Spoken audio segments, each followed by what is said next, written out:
Introducing another no-nonsense sales pitch for one of my cars. Unless you need reading glasses to see an elephant, you will know that this is a Rover 45. But it's not just any old Rover 45, it is a very, very early model. Look at that, W-Reg. That's when they first come out. There are very few W-Reg 45s left. Didn't do that many on a W-Reg, and this is a really nice example. No nonsense, that's what the sales pitch is, because there's going to be no nonsense.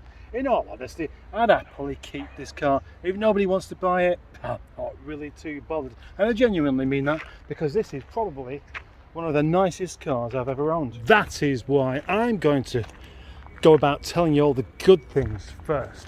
Anything that isn't so good, I will tell you about afterwards. But there isn't a great deal. If you know anything about Rover colours, then you will know that this is midnight blue.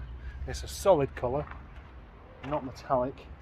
It's very difficult to keep clean, but it's a magnificent colour, especially in direct sunlight, which we don't really have just at the moment. Yes, it's got a very, very nice shine to it, and that is with the clouds overhead. These clouds aren't helping. If these clouds were to disappear, it would really, really go mad in the fizzing and popping of the shiny paint world. Yes, it would. It's a very amazing colour. The 45 is basically a facelift of the HHR Rover, which was a very good car. But at the time this car was made, the company hadn't been destroyed with that nasty Project Drive initiative that ruined these cars. So this one has all of the attention to detail that a proper Rover should have, such as the headlamp washers, the fog lamps, oh yes, some mud flaps, got mud flaps on it. This being a booted version, it's slightly more handsome than the hatchback as well. That's what I think. Well, it's what most people think actually. I don't know anybody who says they prefer the hatchback. Anyway, onto the detail, like the rather nice Rover badge just there. The very, very comfortable seats. These are the same seats as in the original 75. They're very nice for a long journey, put it that way. And we have a proper carpet as well. A proper carpet that you can vacuum and keep clean. In the passenger footwell, you can see I've striped the carpet while vacuuming it. That's for all those football fans. They like that kind of thing, don't they? I really don't like football. It's probably worthwhile me mentioning that. I'll remind you of it later on. This isn't the connoisseur model or the connoisseur, so it's not the nicest one you could have. But when I say the nicest, I mean the plushiest, because these aren't leather seats, and it doesn't have rear electric windows, and it doesn't have a leather steering wheel, and it doesn't have a big pokey engine. But it does have a sunroof, and a sunroof that works, as you can see. And the other added advantage to this particular sunroof is it doesn't even leak. Now that's a big plus point for this car as far as I'm concerned, and if you like these cars you'll know exactly what I'm talking about. Back in the footwell again, this is bone dry. There's not been any evidence of moisture in here whatsoever, to the extent where I have left this car locked up for about 3 weeks, something like that, while it was raining a lot. And then when I opened it up, it didn't smell. That's always nice.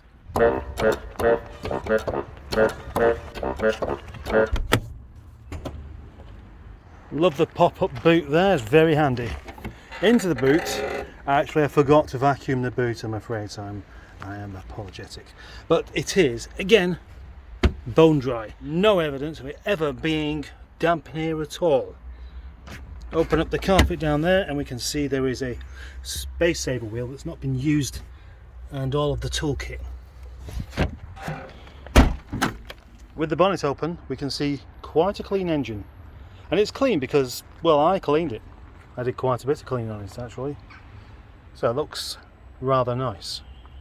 The only thing to point out so far is the expansion bottle does have quite a bit of this sort of oily residue in there. The previous owner panicked when he saw that and basically sold it on, but I prefer to fix things that only need fixing, because oil in the expansion tank can be a sign of head gasket failure. But I have done over 2,000 miles in this car and it's not lost any fluids whatsoever. And just listen to this engine.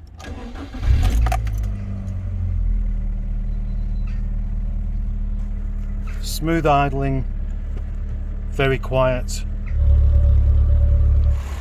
That is most definitely one of the nicest sounding K-Series engines I have ever heard. That will definitely be down to a combination of this being practically one owner car before me and it only having 40,000 miles on the clock. Unfortunately, there is no stereo, but we'll come to that afterwards. What we have got is air conditioning. Air conditioning that works as well. That will get nice and cold very quickly, which is exactly what you want on a day like this, because it's jolly humid. Yeah, that's nice. That makes me just want to sit here till this evening, really. Just full of nice, lovely cold air on me. But when it's not warm, it has something else. Yeah, look, heated seats. Heated seats that work. How fabulous is that? Also, this being a proper Rover 45, it has the wood trim on the dashboard and on the doors. And these are known for coming off. It's a bit saggy in places, but as you can see, it's still attached everywhere, especially the back. The backs are very good. It's the same story with the headlining. Look at that. It's got a headlining that's attached. It's just got a couple of bubbles in the corner. That's all. And the sunroof as well. Look how clean that is. I'm going to talk myself out of selling this actually.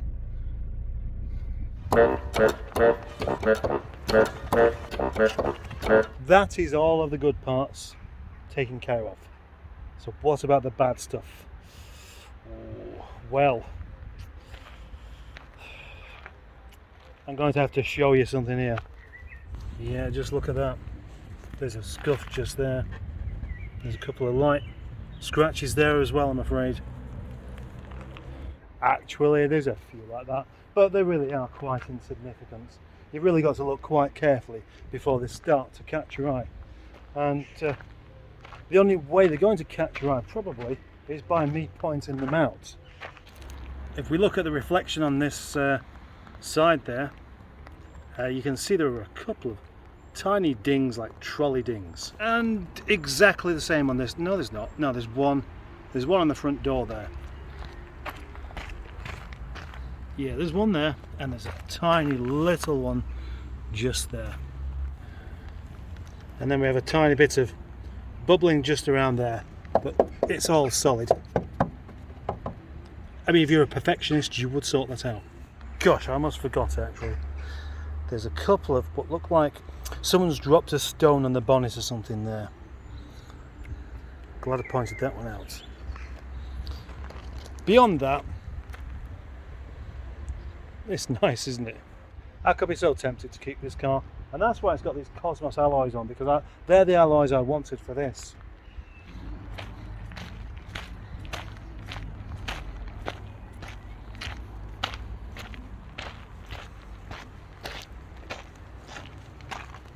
Let's get down to business. How much money do I want for this car? Bearing in mind it has got MOT as well, about 9 months left, and it's just really, really nice. I keep on saying it's really, really nice, and I mean it's really, really nice, because it's really, really nice. It's a really, really nice car. Okay, the answer is £1,912. The £12 is for some beer, so I can drown my sorrows effectively and think of the good times I had with Alfie. Well, 2,000 miles worth of good times in fact. Or is it more actually? Actually 2,210 miles. That's a lot of mileage for me to do in a car and still enjoy it. And I still do. So, yeah, £1,912. If you want the car for less, just bring your own wheels and then, you know, swap them over, because ideally I'd like to keep these Cosmos alloys. If you bring along your own set of alloys or steel wheels or what have you, I'll knock off the value of those. The value of those to me might not be the same price that you've got in mind, but that's how you can do it. Thank you.